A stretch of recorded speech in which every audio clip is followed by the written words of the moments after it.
Сәлеметсіздер ме, құрметті оқырмандар. Мен сіздерге бүгін жасанды интеллект арқылы презентация жасаудың жолдарын көрсетемін. Ол үшін біз Gamma деген сайтқа кіреміз. Алдымыздан мен тіркелгенмін.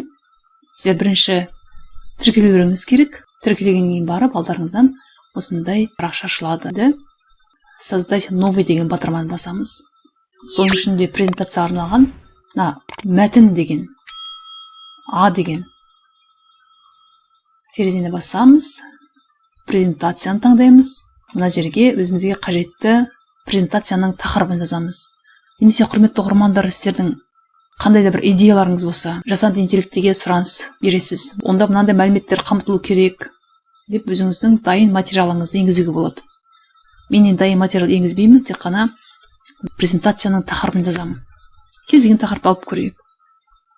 Мысалы былай дейік.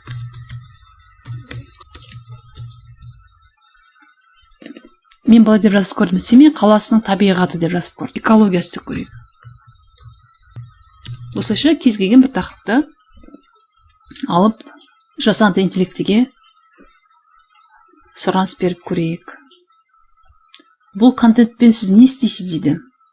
Жасанды интеллект бізге бұл контентпен не істейсіз деген сауал қойды. Біріншіні таңдаймын, себебі біріншіде бұл презентацияға арналған идеялар, түрлі суреттер бар. Үшіншіні таңдаса ол өте қысқа болады, өте қысқа. Сондықтан бірінші таңдаймын, ары қарай жалғастырамын.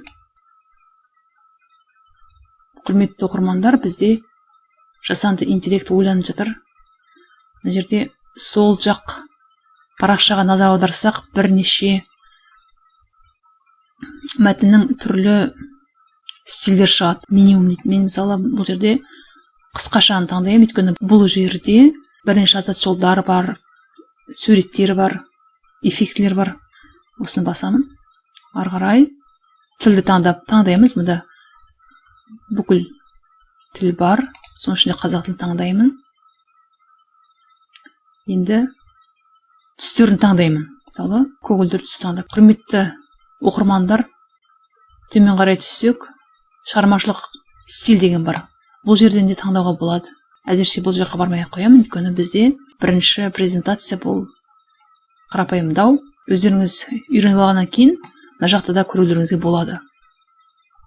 Сонымен таңдадым, қысқашаны таңдадым, қазақ тілін таңдадым, түстерді таңдадым, дизайнды. Төмен қарай түсемін. Бұл кезде мына жасау батырмасын басамын. Gamma жасанды интеллектісі ойланып жатыр. Қазір көрейік бізге қандай презентация дайындайды екен. Семей өлкесінің географиясы. Жасанды интеллект бізге осылайша Семей қаласының табиғаты, экологиясы туралы мәліметтерді суреттермен даярлап жатыр. Әрине өзіміз міндетті түрде қарап, артық жерін алып тастаймыз. Кейбір сөйлемдердің стилистикалық жағынан қателіктер кетсе, оларды қысқартып жөндейміз. Ваш Gamma закончил дейді. Бізде бұл Gamma сайт аяқтады өзінің жұмысын. Жасанды интеллектті қарап көрейік. Семей қаласының табиғаты дейді. Семей өлкесінің географиясы дейді. Мына жерде қазақ әріптері бұл жерде оқылады. Дегенмен де сөйлемдердің құрылысы жағынан да, байланыс жағынан да бір айырмашылықтар, өзгешеліктер болуы мүмкін. Оны өзіміз өңдеп аламыз. Географиялық орналасу табиғи аймақ дейді. Табиғатқа қатысты туристік мүмкіндіктер дейді. Мына жерде Ертіс өзені, бұл орысша жазылып тұр. Кейбір сөздер, әрине барлығы емес, кейбір сөздер орысша жазылған. Соны өзгертеміз. Ертіс өзені бойымен жүру, Ертіс өзені бойымен. Арғы сөздерді алып тастаймыз. Парк деген сөзді саябақ деп өзгертеміз. Осы сияқты кейбір. Енді не істейміз ары қарай? Семей табиғатының болашағы дейді. Экологиялық сын-қатерлер дейді. Оқырмандар, бізге осылайша жасанды интеллект дайындады. Енді тағы айта кететін мәселе, мысалы Семей қаласы табиғат деген сөзді белгілесек, оң жақта бұл мәтінді визуализациялау деген бұл. Соған басып көрейік. Мына жазуды қазір сурет түріне береді. Басып көрейік, қалай не жасайды екен.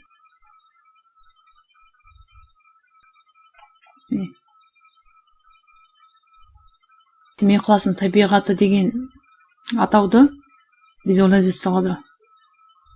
Орман, өзен, құмды төбе, саябақтар деген сияқты. Қажеті болмаса алып тастаймыз, удалить шақты алып тастаймыз, өз қалпына келеді. Семей өлкесінің географиясы дейді. Мысалы, бұны біз шрифттерді өзгертуімізге болады. Түсін өзгертуімізге болады.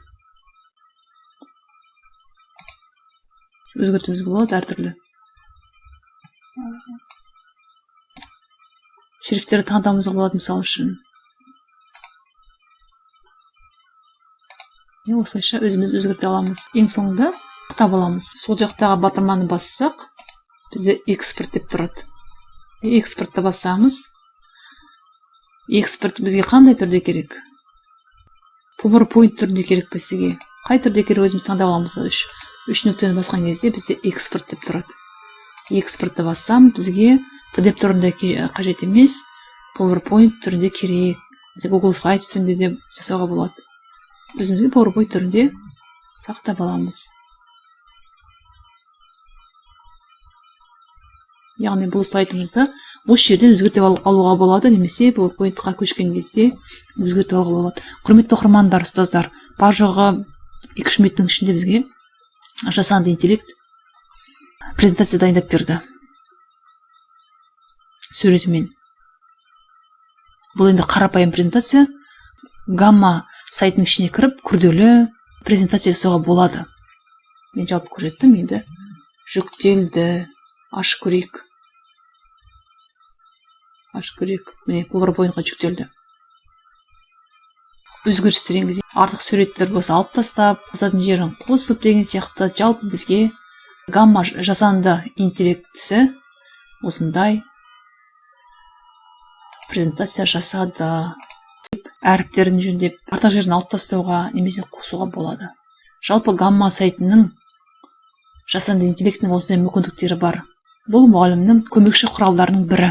Құрметті ұстаздар, оқырмандар, гамма жасанды интеллектісі бар жоғы 1 минуттың ішінде бізге презентация дайындап берді. Әрине оны қысқартуға, қажеттерін алуға, немесе басқа форматта жасауға болады. Гамма жасанды интеллектісі мұғалімнің презентация жасаудағы көмекші құралдарының бірі. Артық болмас білгенің дегендей, бұл сайттың мүмкіндіктерін, қызметін білу сіздерге артық етпейді деп ойлаймын. Кәделеріңізге жарасын. Сау болыңыздар.